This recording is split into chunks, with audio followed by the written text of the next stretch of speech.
माझ्या YouTube channel M and प्रॅक्टिकलमध्ये तुम्हाला सर्वांचे स्वागत आहे. आज मी तुम्हाला आवाज कशामुळे येतो, तर इंजिनमध्ये आवाज येतो तर त्याचे कारण आणि उपाय आहे ते तुम्हाला संपूर्ण माहिती आहे व्हिडिओद्वारे करून देणार आहे.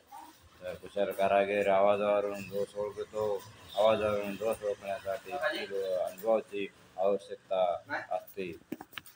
इंजिनमध्ये आवाज येतो तर त्याचे कारणे आणि उपाय याविषयी संपूर्ण या व्हिडिओद्वारे माहिती करून देणार आहे.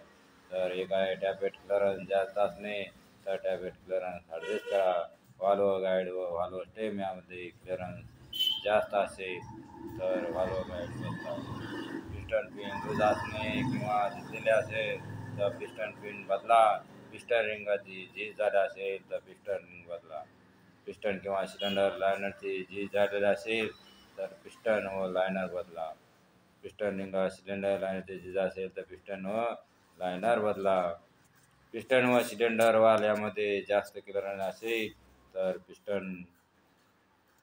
पिस्टन बदला. कनेक्टिंग रॉडची अलाइनमेंट बरोबर नसणे तर कनेक्टिंग रॉड अलाइन करा. कनेक्टिंग रॉड व बेरिंग किंवा क्रँक पिन झिजले असतील तर कनेक्टिंग रॉड बेरिंग बदला व क्रँकशाफ्ट पॉलिशिंग करा. मेन बेरिंगची झीज झालेली असेल तर मेन बेरिंग बदला. इग्निशन फार ॲडव्हान्स असणे तर इग्निशन टायमिंग सेट करा.